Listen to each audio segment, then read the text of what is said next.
What is up, Earth's mightiest subscribers? It's Ernie, Blerd without fear. Welcome back to the channel. Alright, today's video, we're going to be talking about X Factor number 7 by Leah Williams and David Baldian. And in this video, we're going to learn exactly what the Morrigan has in store for X Factor after they meddled too far in her affairs in regards to Siren. And we're going to learn how the character Daken is going to prove he's a lot more than just the petulant, lame-ass son of Wolverine. We're going to talk about all this and more right now, but first, let's hit that intro. Word to wise, grass only greener when it's fertilized.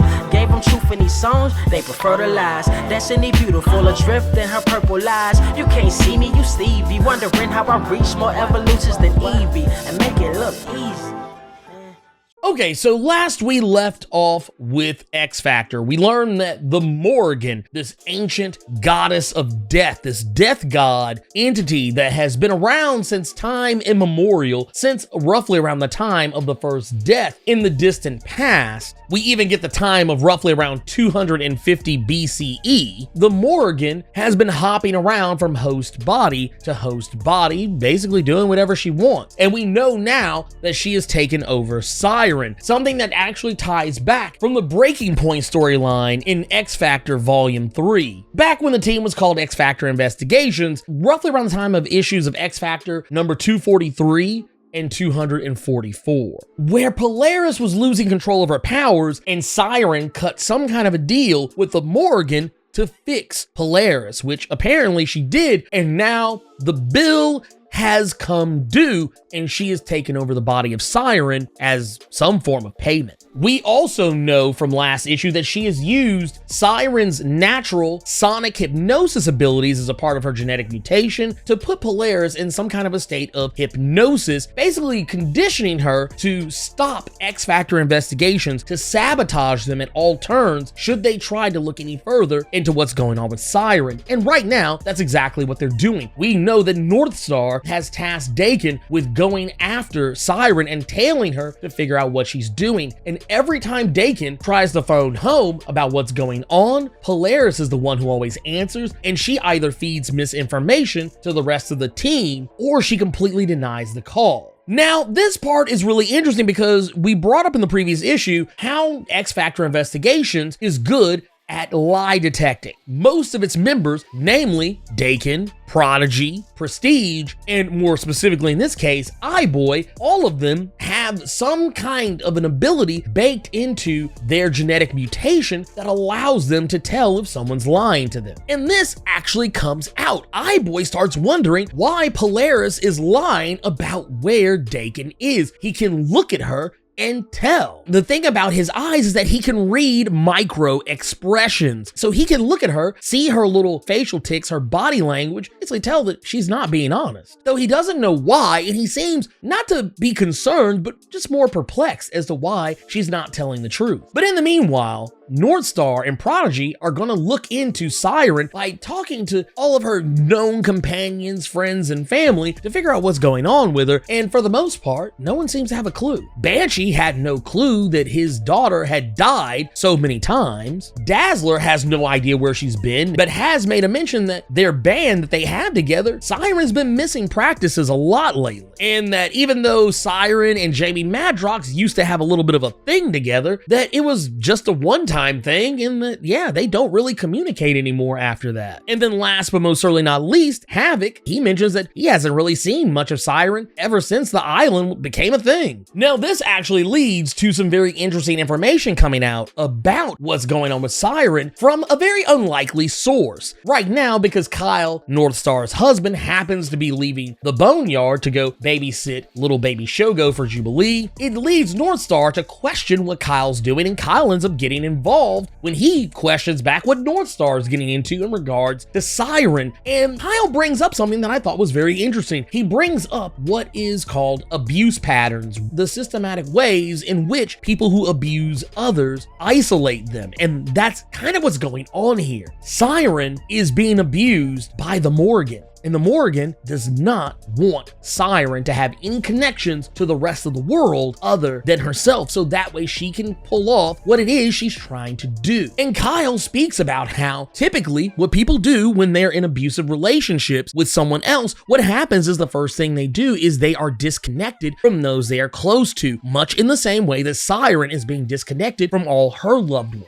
An abuser will typically enforce this so that they can make it seem as though they're the only person who can help you, and that the person who's being abused will believe it because since no one else is around and that other person, the abuser, is the only one there, it makes it seem as though the abuser actually cares about them when in fact they don't. Now, what gets even crazier is when Kyle starts breaking down how they attack the person who they are abusing, and then we learn that the Morrigan has realized what Daken is doing and is beating the absolute brakes off of him. Kyle talks about how the person who abuses you will often point to your weaknesses and the holes in your emotional armor to break you down, and that is what the Morrigan is doing. She knows that Daken has some kind of emotional hangups, and she starts going after them. She knows that he doesn't have any connections that he can trust because of things we see mentioned earlier when Daken is talking to Aurora about their relationship. Something that I actually thought was very interesting because we actually get some clarification. We actually get a lot of clarification in this issue, not just about Daken. You also get some clarification about Northstar and, by proxy, Tommy, Prodigy's boyfriend, and their powers. But the thing that came up of note is that Daken can't control pheromones the way other people think that he can. He can only affect what's already there. So if someone is scared of him and he uses his pheromones to affect that,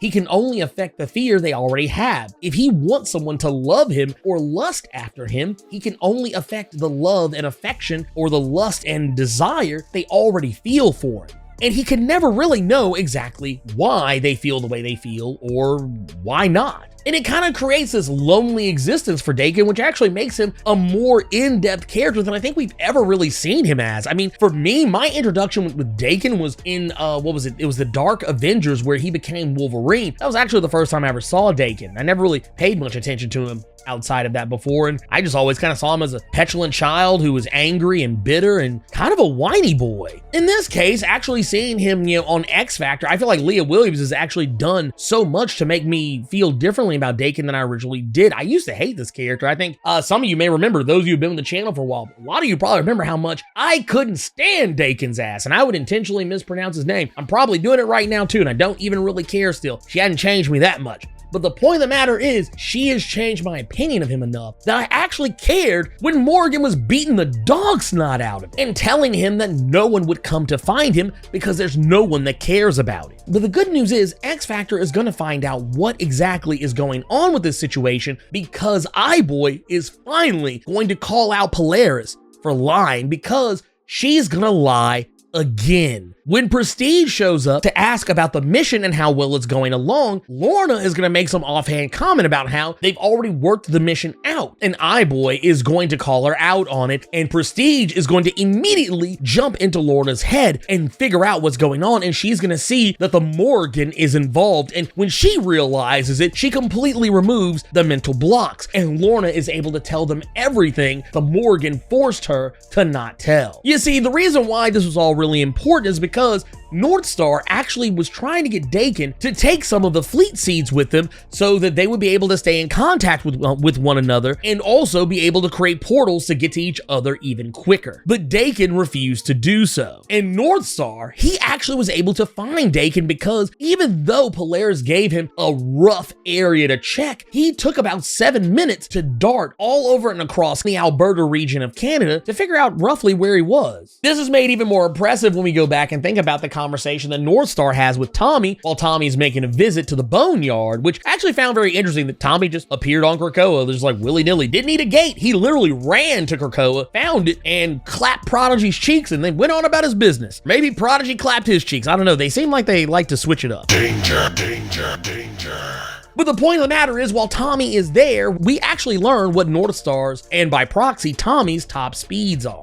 We learn that Speed's top velocity is 761 miles per hour, which is really impressive until Northstar reveals that his is 189,299 miles per second. making him the fastest mutant alive. Of course, now Northstar accomplishes this not so much just by running, but by flying as well. But Northstar is very quick to point out that even though that is his top speed, he doesn't use it because if he did, it would kill him. His body would be pulverized and broken down by the sheer force hitting him, and his lungs would not even allow him to breathe. Not only that, he could potentially destroy everything around him by moving at that speed. So it's a very interesting commentary on Northstar and how much he's grown and changed as a person and why he doesn't use his powers as willy-nilly as some may think that he would. All that aside, Northstar actually did genuinely care about Daken, even though, he does seem like he's upset with the fact that Daken is dating his sister Aurora. It just is one of those situations where it's not so much that he's mad at Daken for doing it, he just wants to protect his sister, and more importantly, he does actually care about Daken, something that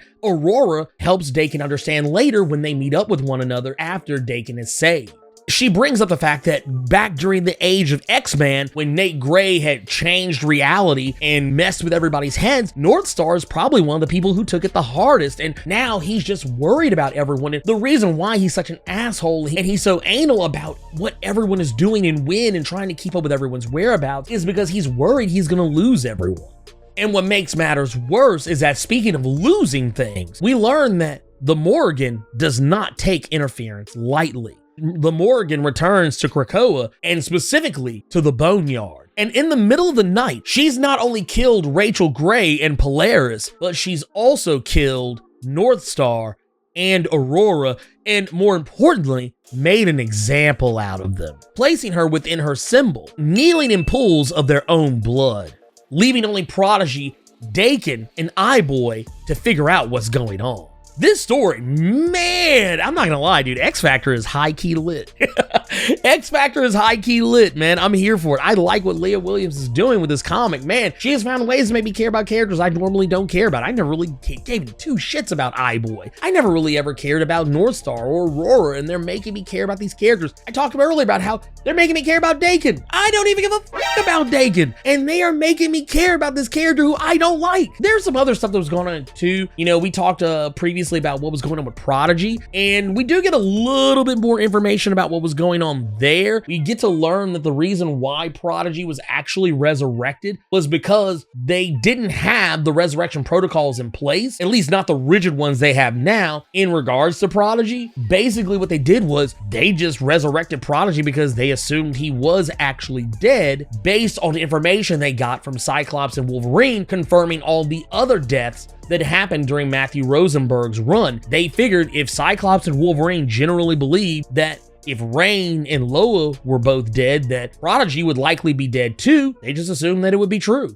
And then they brought him back. Now, where things get really weird though is even though Elixir has sent this letter to Prodigy pretty much confirming all these things, we learn that Prodigy was not around for any ONE attack on mutants that would have potentially killed him because he was with Tommy the night that he supposedly died. So it opens up another mystery. Tommy even has evidence that someone took a picture of the two of them kissing each other at what appears to be some nightclub. So if Prodigy died that night, then something's up. It opens up another question as well. What if Prodigy isn't actually dead? What if there's another version of him walking around right now, or trapped somewhere, kidnapped or something, being held prisoner, who knows? What if there's two Prodigies walking around and they just resurrected Prodigy without actually confirming he was dead? This is something that's been teased at and hinted at that would potentially happen, and man, if it's Prodigy, man, that opens up a door to a lot of crazy shit. Because there have been some nods to his story arc, Too Much Information, where Prodigy is learning everything he possibly can,